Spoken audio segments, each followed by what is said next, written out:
Bueno, y ahora entramos a nuestra tercera sección de Periodismo Libre en vivo. Vamos a hablar con el profesor Jairo Vladimir Llano, invitado habitual de Periodismo Libre en vivo. Gracias, Sane, por su amable concepto sobre esta entrevista que acabamos de hacer con el embajador de la República Islámica de Irán, Ahmed Reza Keilman. Profesor Jairo Vladimir Llano, buenos días, bienvenido a Periodismo Libre. Buenos días, Luis Alfonso. Gracias por la invitación y bueno, cambiamos de tema de lo internacional a lo nacional. Sí, hemos pasado de hablar sobre los importantes. Fíjese usted cómo le dio la vuelta el pacto histórico, sus aliados y el gobierno, la dirección política del presidente Petro a la contrarreforma laboral que nosotros denominamos Frankenstein. Hablamos sobre ello, sobre la gran lucha de los estudiantes y trabajadores del SENA. En la primera entrevista, luego con el embajador de la República Islámica de Irán, y ahora vamos a hablar con usted. ¿Por qué? Porque es que, y así titulamos uno de nuestros avisos para invitar a nuestro programa de hoy. El Consejo de Estado está metiendo baza, está metiendo cizaña, ¿no? Como decimos popularmente, metiendo cizaña. Y creo, y no es que crea, estoy seguro, que varios de nuestros programas, incluso en el famoso programa que hicimos el 15 de mayo, yo le decía, espere y verá que el Consejo de Estado va a meter las narices. Así se lo dije. Y es lo que está ocurriendo. Porque se supone que el Consejo de Estado es el órgano, es la alta corte. El Consejo de Estado en Colombia no es un órgano administrativo ni de gobierno, como algunos pueden creer, ¿no? El Consejo de Estado en Cuba, por ejemplo, es un órgano de gobierno, en Colombia no. Entonces, es un órgano judicial que dirime asuntos jurídicos entre particulares y el Estado o entre entidades del Estado. Y la oligarquía, sus mandaderos, recurrieron de inmediato al Consejo de Estado y presentaron demandas contra el decreto del presidente Gustavo Petro, en el que pues llamó a la consulta popular. Y efectivamente en eso estamos. El Consejo de Estado ayer se pronunció, la sección quinta del Consejo de Estado se pronunció expidiendo una medida cautelar. ¿Qué es una medida cautelar? Provisional, ¿no? Mientras resolvemos de fondo, entonces vamos a parar esto. Y claro, es una medida oportunista porque le sirve a la derecha para el momento coyuntural en el que nos encontramos. ¿Cuál es su análisis, profesor, de esta medida cautelar de la sección quinta del Consejo de Estado, que decide suspender provisionalmente la consulta popular mientras falla de fondo, y a lo mejor se pronuncie diciendo que el presidente Petro no tenía potestad para esa consulta popular, la primera, ¿no? Adelante, profesor Jairo Vladimir Llanos, y nuevamente bienvenido. Muchas gracias.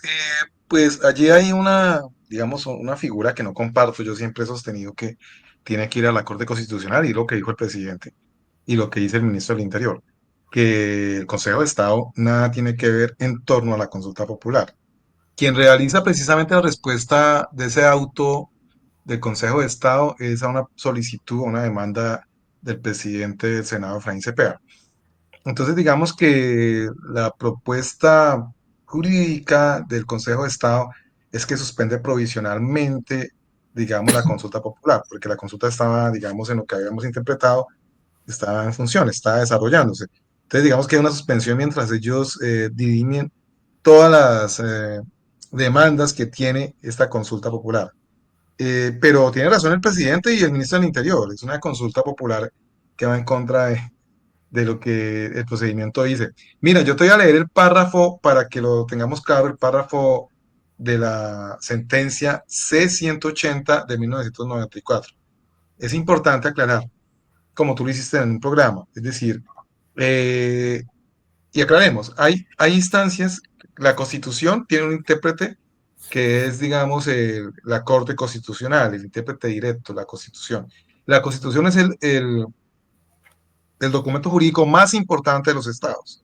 Entonces, quien lo interpreta es la Corte Constitucional, aunque los jueces a todo el país pueden desarrollar defensa de derechos fundamentales, a lo que se le llama un control constitucional o controles constitucionales difusos, es decir, que todos pueden proteger derechos fundamentales, todos los jueces.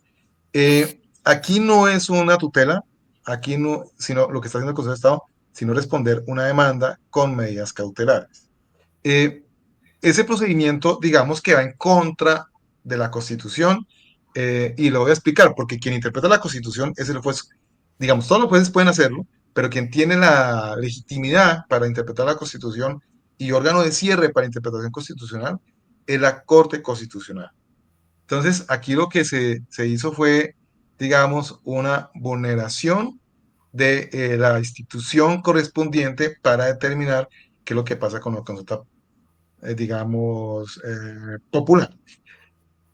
Esa consulta mmm, es una consulta que, está en que se considera derecho fundamental y que está en la Constitución, por lo cual es un nivel diferente de revisión por parte de cualquier tribunal que lo quiera realizar, porque estamos hablando en términos constitucionales, no en términos administrativos. así sea despedida mediante un decreto. Claro, porque estamos un decreto que es inferior a la Constitución, un decreto que posibilita que ese derecho fundamental se lleve a cabo. En los estados constitucionales y democráticos de derecho, o en el Estado social de derecho, que es ante que las decisiones constitucionales son superiores a las decisiones administrativas. Eso nos lo han explicado muy bien todos los teóricos. Entonces, digamos, decisiones constitucionales superiores a las decisiones administrativas en el último siglo. Entonces, eso es lo que pasa. Y yo lo que veo, digamos, Luis Alfonso, es una arremetida neoconservadora de la interpretación constitucional, donde quieren que nos regresemos como si no existiera, como si no existiera la Corte Constitucional, pero también que nos regresemos a que la ley o los decretos ley o las leyes son más importantes que la Constitución. ¿Por qué lo digo? Porque hay una andanada de inclusive gente progresista, que yo diría entre comillas, que anda diciendo que plantear una consulta popular o plantear una asamblea constituyente es acción dictatorial. Al Uh -huh. contrario, una consulta popular o un constituyente es la participación directa de los ciudadanos. Yo no sé por qué dicen que es una dictadura. Entonces, ahí me preocupa, porque entonces, según eso, lo único válido es lo que hace el Congreso, la democracia representativa. Que le cuento, Luis Mena entró en crisis con la Segunda Guerra Mundial. ¿A qué me refiero con esto? Antes el mundo era positivista, formalista, y solamente le daba importancia a los congresistas.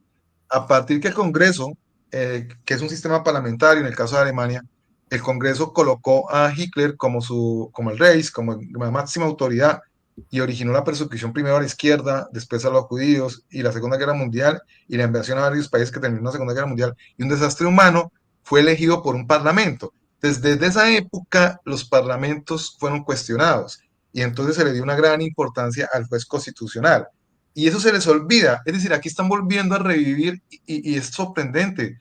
Es todos los constitucionalistas, estoy sorprendido, están volviendo a sobrevivir y le dan más importancia a la democracia representativa del Congreso, que sabemos que tiene un pasado terrible, como lo que pasó con el Parlamento alemán y el nazismo, y volver a revivirlo, es decir, volver a revivir y decir que la ley es más importante que la Constitución. Y eso es lo que estoy viendo últimamente y me sorprende. No lo dicen directamente, pero sí dicen cuando dicen, no es que una consulta popular es dictadura, es que una asamblea constituyente es dictadura, vamos a las leyes. Entonces ahí lo están diciendo. Entonces es un neoconservadurismo que se oculta, y que está demostrando de que supuestamente la ley es más importante que la Constitución, y no es así. Y en toda esa interpretación, Luis Mena, está esta sentencia que sacó la Corte. Usted sabe que la Corte Constitucional saca sentencias para dirimir conflictos o para crear derechos. Sobre mecanismos de participación ciudadana no había mucho, que están en la Constitución, que son derechos fundamentales. Entonces la Corte, en 1994, la Corte Constitucional dice de consulta popular lo siguiente: ¿qué es lo que hay? ¿Qué es lo que existe, Luis Mena? No es un invento mío, es lo que existe en la sentencia. Dice ese párrafo, y para que quede claro ese párrafo, mira, dice: eh, consulta popular, cláusula general de competencia legislativa. la creación de un control previo y de contenido sobre el texto mismo de la consulta popular de carácter nacional que se someterá a la decisión del pueblo por la norma en estudio contradice abiertamente el artículo 241 de la Constitución Política, cuyo numeral 3 dispone un control posterior para las consultas populares del orden nacional, por vicios de procedimiento en su convocatoria y realización. Es decir, estamos allí, estamos en ese control posterior que dice la misma sentencia. Pero mira lo que dice después, que lo leí hoy. Dice, miramos qué dice completo. Dice después, cosa diferente ocurre con la asignación de competencia que la norma en comento hace en cabeza del Tribunal de Jurisdicción Contencioso Administrativa, competente respecto de las consultas de carácter departamental, municipal o local. Pues es claro que ella constituye cabal desarrollo de las que corresponde al legislador en virtud de la causa general de competencia. ¿Qué quiere decir esto? Luis, que quien va a hacer el control constitucional posterior, según esta sentencia, es la Corte Constitucional. Y quien va a realizar el control constitucional sobre las consultas locales o departamentales es el Consejo de Estado. Es decir, de la misma sentencia dice, es la Corte Constitucional, control posterior, y la misma sentencia dice, y usted, Consejo de Estado, encárguese de la parte local y departamental, no de la nacional. Así es, y eso está en consonancia con lo que planteó el presidente Gustavo Petro en este trino. Dice, en respuesta a uno de esos mensajes de desinformación de los medios hegemónicos, en el que daban a conocer pues, planteamientos diciendo que el gobierno tenía que cambiar de asesores y que estaba equivocado. Entonces el presidente Gustavo Petro dice, ni lo uno ni lo otro. Ni el Consejo de Estado puede determinar inconstitucionalidad, es lo que usted ha dicho, ni necesito cambiar de asesores. Imagine, acá llegaron un gran asesor que es el exfiscal y ex integrante de la misma Corte Constitucional, el doctor Montealegre, y ya están metiendo cizaña, ¿no? Obviamente a la derecha no le sirve nada. Entonces, dice el presidente, ni lo uno ni lo otro, ni el Consejo de Estado puede determinar inconstitucionalidad, ni necesito cambiar asesores porque tampoco ha dicho ilegalidad, solo una sala ha suspendido transitoriamente mi decreto que entregué fue a la Corte Constitucional. El presidente no le entregó el decreto al Consejo de Estado porque no le compete, que usted lo ha dicho. Pero ya la discusión no es jurídica, aclara el presidente. El Congreso tiene su última palabra después de la llegada al resultado final. Claro que la mesa directiva del Senado puede usar la suspensión del decreto de convocatoria y la consulta que se dio a conocer el mismo día de la gran concentración popular en Cali el pasado 11 de junio y acabar con los derechos recién adquiridos por millones de trabajadores de Colombia en la reforma laboral a la que se le dio la vuelta. O puede cumplir su palabra. Ya no es ante mí como presidente, es ante el pueblo y no es una amenaza. El pueblo tendrá la última palabra porque es el poder soberano, es el verdadero dueño del poder. Este trino pues es muy pertinente y muy importante en la medida en que recaba también acerca de la soberanía popular, que es una característica fundamental del Estado de Derecho que, por lo menos en teoría, nos cobija a partir de la Constitución Política de 1991, ¿no? De esta Constitución que yo siempre tengo muy cerca y a la mano, la Constitución Política del 91, que debería ser un librito que siempre nos esté acompañando, pero además y ya voy con usted, profesor Jairo Vladimir Llano, en el Consejo de Ministros de anteayer, en la noche, después de que se aprobara la reforma laboral, con nuevas conquistas, no la reforma laboral Frankenstein, el presidente Gustavo Petro hizo este análisis de contexto. Queda en sus manos primero definir al presidente del Senado para dónde vamos, para una nueva confrontación o permite la conciliación. Si la reforma laboral es como el consenso que alcanzó este gobierno, muchas cosas no las pudimos aprobar en favor de los trabajadores. En Cámara de Representantes, Y en la conciliación, entonces, derogaré el decreto de consulta popular 1, pero solo hasta ahí. Si no, el decreto goza de presunción de legalidad. El registrador no tenía ningún derecho a decir lo que dijo. Está en una situación de sedición contra el presidente de la República. Y quiero las acciones jurídicas. Eso no se hace. Que hasta que se pronuncie, no señor, todo funcionario cumple el decreto y la ley.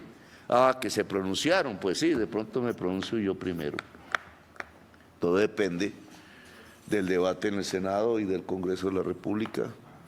Alrededor de estos temas nosotros no retrocedemos en nuestra misión de defender el derecho de los y las trabajadoras de Colombia, del pueblo trabajador, tanto el que llaman formal como el que llaman informal. La reforma pensional formaliza a millones de trabajadores en Colombia, desde el punto de vista jurídico.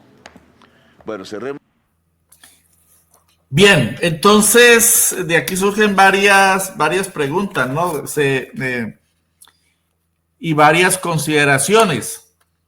La verdad es que ya, como dice el presidente, el debate no es eminentemente jurídico, sino político. Porque si mañana finalmente se materializa en las plenarias de Cámara y Senado la aprobación de la reforma laboral y se convierte en ley de la República con los importantes cambios, nosotros ayer mencionamos por lo menos 13, Jairo, por lo menos 13 cambios, aunque se quedaron por lo menos 5 que eran importantes, entre ellos la de la creación del contrato laboral para los campesinos. Eso es una deuda histórica que sigue allí latente y que duele en el alma. Pero bueno, se alcanzaron muchas cosas y no salió una reforma Frankenstein, sino una reforma con reivindicaciones importantes para la clase obrera y para los trabajadores en general.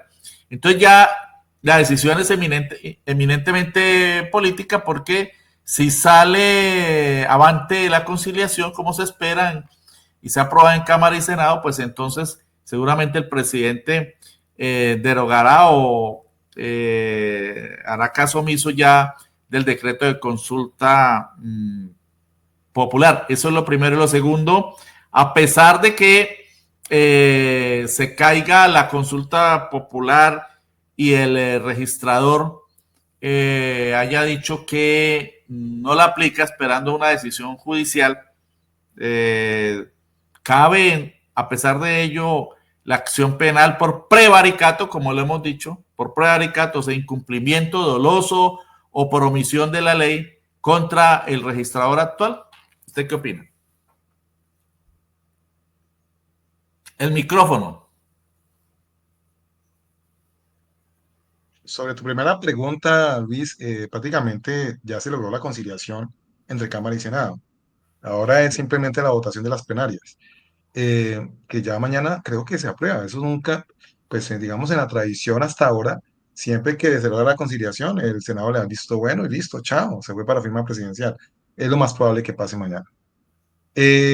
Porque pues ya hicieron imagínate que el mismo presidente del Senado delegó a 2 miembros del Senado para hacer la conciliación, y la Cámara también, y se pusieron de acuerdo en forma automática. Claro que Mafe Carrascal dijo, aprobamos lo del Senado, y listo, y se aprobó la conciliación. Entonces, eso no duró mucho, y ya hoy en la mañana se entregó el documento de conciliación, y listo, ya mañana se vota y se aprueba la reforma laboral. Es muy probable, a no ser que suceda algo extraordinario, pero por ahora todo va para allá. Entonces, digamos que se desenmascarían horribles si van contra lo que ellos mismos aprobaron en el Senado, ¿no? no, y además porque sería un precedente muy, muy terrible, porque creo que no ha pasado. Es decir, creo que todo lo que ya está conciliado entre Cámara y Senado se aprueba. Es decir, no he escuchado No, y además nunca que María pase lo Mamana contrario. Carrascal, que era una de las dos delegados de la Cámara, dijo, no, aceptamos lo que salió del Es decir, Senado. creo que ni siquiera va a haber discusión, porque ¿qué se hizo una conciliación? No, se aceptó lo del Senado. Ah, listo. No pueden ir en contra de lo que ya se aceptó. Entonces, creo que la votación es más un procedimiento, que es decir, lo que va a pasar es que se va a aprobar prácticamente. No sé, a no ser que no la voten, ni lleguen la posibilidad de que se vote, pues, pero no creo, yo creo que se va a dar. Ahí Sabotaje, no ¿no? van a discutir nada, ahí no van a Que no discutir haya nada, sino decir, quórum, por ¿qué ejemplo, pasó en la conciliación? Se aprobó la del Senado, entonces ¿usted qué va a discutir? Nada, es lo que está aprobado, entonces ya aprobamos y listo. Entonces mañana tendremos ley, si todo sale ojo, bien, pero de reforma bueno, laboral. sin ser ave de mal agüero, acuérdese que Sí, no. pueden aplicar el filibusterismo parlamentario, o sea, el sabotaje, no hacer quórum. Bueno, no sabemos, pero yo creo que no, yo creo que van a votarla. Eh, pues porque además ya está, es decir, ya está, no creo que haya ninguna dificultad. Pero bueno, es mejor prevenir, esperar a ver qué pasa. Yo aspiro a que no. Según lo que se nota en el ambiente, ¿no? Sería terrible para quienes se opongan o para que se ausenten por no aprobar la reforma laboral. Creo que ya hay un consenso para eso y se va a lograr. Bueno, y Sobre lo lo segundo, segundo, pues, y hay que esperar, por supuesto hay que esperar, pero pues el camino dice que ya está despejado. Entonces se va a aprobar mañana. No creo no creo que se arriesguen tanto, en mi perspectiva, que el presidente del partido, perdón, el presidente del Congreso, del Senado, que es del Partido Conservador, se arriesgue tanto a perder tantos votos y decir a la última hora que no se logre, que no se logre la votación. Yo no creo que se lleguen a tanto. Sería muy terrible para ellos. Entonces, no creo que pase esa situación, pero es mi punto de vista. Sí, pero ya conciliaron. Ahí el comentario que hay abajo es que ya conciliaron, ya se logró la conciliación, es decir, eso ya está no, la superado. conciliación no tiene problema, desde Ya ayer se está logró, lista. ya se, ya está hoy oficialmente en el Senado. Entonces, y también en la Perdón, Cámara. antes de que termine y nos dé respuesta a la segunda pregunta, la preocupación es porque ya conocemos a Efraín Cepeda, ya conocemos cómo es de tramposa esta derecha y esta extrema derecha. Y cualquier cosa se puede Pero yo- esperar de ellos. Y sobre todo porque el gran freno para esa traición que ojalá no ocurra en el Senado era o es la consulta popular. Pero y es mi posición, ¿no? La sección quinta del Consejo de Estado rapidito va y saca una medida cautelar, es decir, una providencia de procedimiento mientras falla de fondo.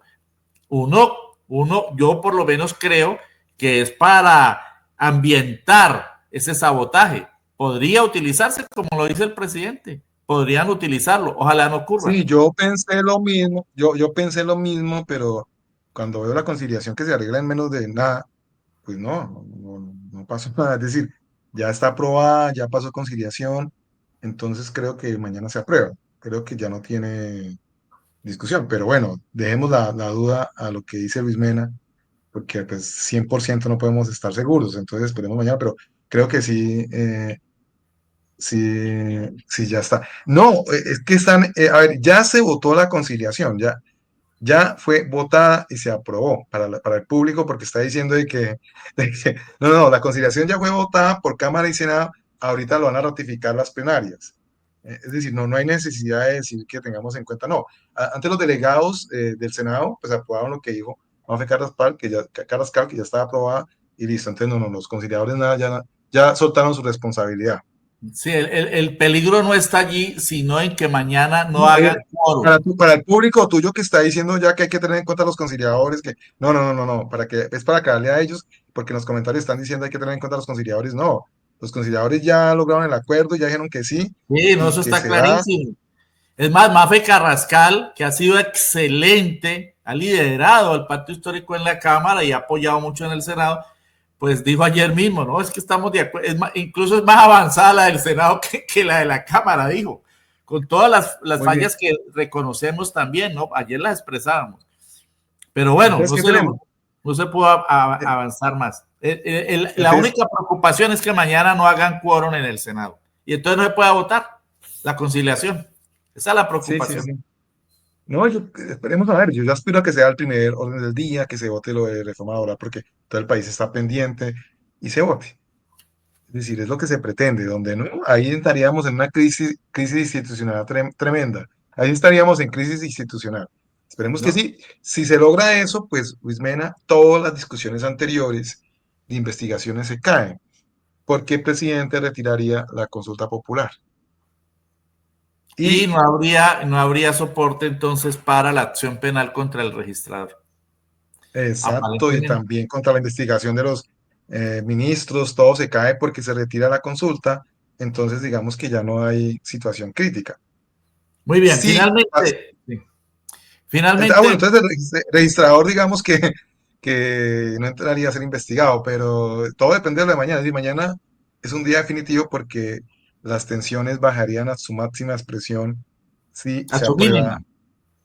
Sí, ya entraríamos Bajaría. a otra fase, que es la fase y que viene, que va a ser más dura, porque va a mover más, que es la fase de la reforma a la salud, que también se puede plantear una propuesta de consulta popular de reforma a la salud, y eso también sería muy interesante y creo que lleva el Esa es la debate que viene, necesario en el país. propuesta de consulta popular para la salud. Así es, esa es la que sigue. Esa es la que sigue. Sí, sí, Aquí sí, lo van a ahí anotar. volvemos otra vez al escenario jurídico, al escenario Consulta popular constitucional. para la reforma de la salud. Esa va a ser clave también. Bueno, esperemos a mañana. Finalmente, ¿cómo ve el futuro de la reforma pensional, que ya es ley, pero que la Corte Constitucional, en lo que yo he denominado una solución salomónica, dijo no, Sí, sí, sí, sí, es claro. constitucional, pero tiene vicios de procedimiento, devuélvase a la Cámara para que subsanen esos vicios. ¿Cómo la ven? Pues yo vi muy inteligente a una magistrada que no te gusta a ti, eh, pero que creo que salvó y que se fue por ese lado, que es la magistrada recién nombrada, que es Lina Marcela. Yo conozco a Lina Marcela, creo que ella es demócrata, eh, y entonces, ¿La que no se digamos que posesionó ante el presidente? sí, pero el presidente estuvo en la posesión de ella. Y la acompañó y estuvo el procurador. Yo creo que es corriente como procurador, presidente. Bueno, es una mujer no tan conservadora como se ha expuesto, ¿no? Yo la conozco y no lo es. eh, y la conozco académicamente. Entonces, yo considero de que Lina ahí jugó un papel fundamental y salió y sacó porque es que no querían la ponencia a Ibáñez, porque todo le llega a Ibáñez, todo lo del gobierno. Es decir, rifan y él se da gana, no sé cómo hace. Es raro, Entonces, ¿no? Tan raro. Todo le llega a él. sí, claro. Entonces Ibáñez era el ponente para decir que no En la a reforma la... pensional. claro, pero hubo algo muy importante allí, y es que el procurador sí dio el aval para la reforma pensional. Y entonces me imagino que Lina, que es una mujer demócrata, pues cogió, bueno, eso no podemos hundirlo. Entonces hagamos una salida salomónica, mandémoslo a la Cámara, y que la Cámara haga las correcciones y la pensional va a salir adelante. Es decir, que vamos a tener dos reformas de aquí a agosto funcionando, que es la reforma laboral y la reforma pensional. El debate está en si se puede convocar a extras ahora en pleno receso de los señores congresistas, que usted sabe que tienen nada más y nada menos que 3 meses de vacaciones, mientras los demás, no, Sí, humanos en Colombia solamente 15 días. sí, 20 de junio, 20 de Del 20 julio, de junio al bueno, 20 de julio es un mes. Y en eso no diciembre, es. del 16 de diciembre al 16 de febrero.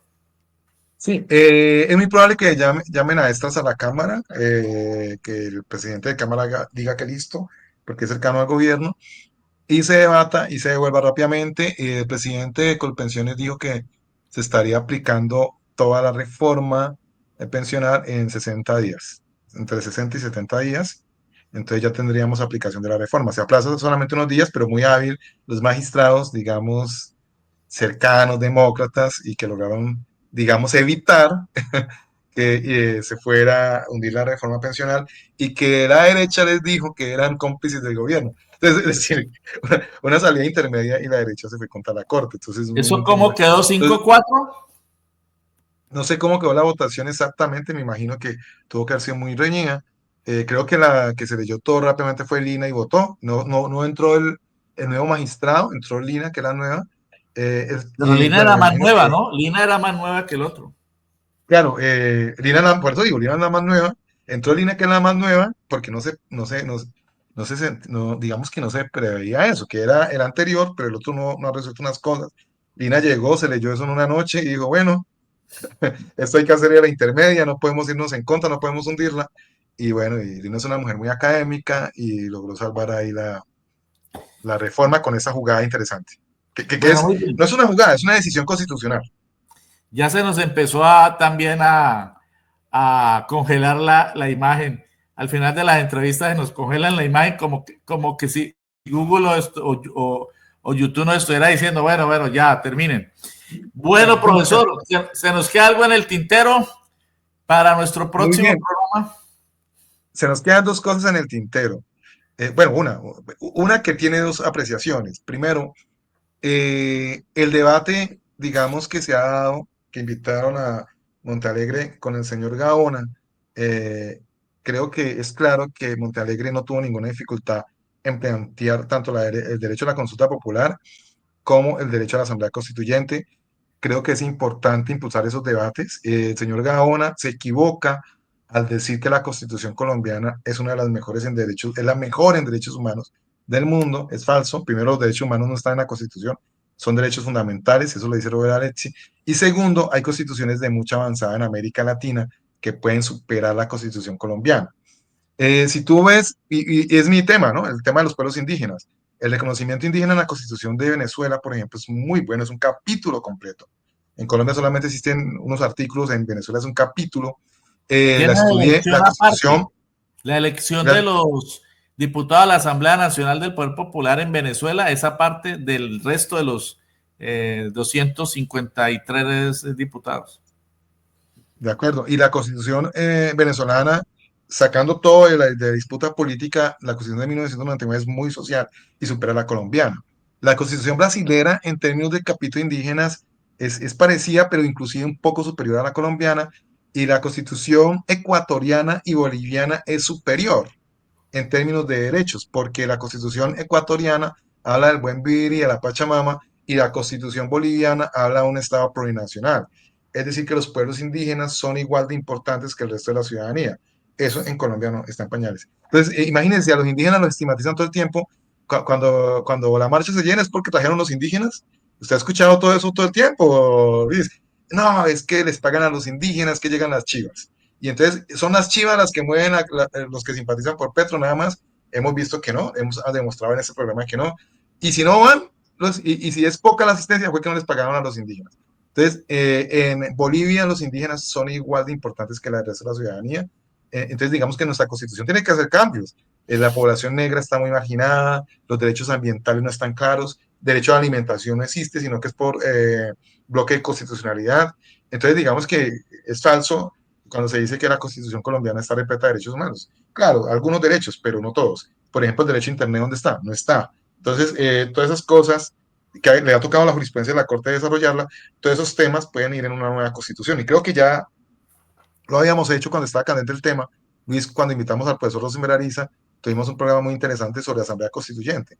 Entonces, no veo inconveniente ni temor, pero sí me preocupa que muchos que se la dan de progresistas y de liberales hoy estén en el neoconservadurismo negando la posibilidad de que participe la ciudadanía.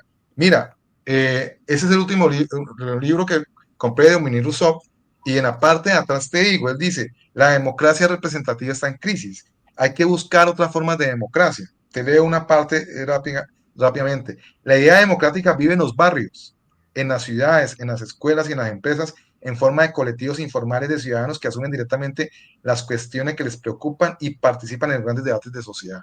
Es la nueva democracia que tenemos que construir. Dice Dominique Rousseau, un francés. Es decir, ya la democracia representativa no es suficiente.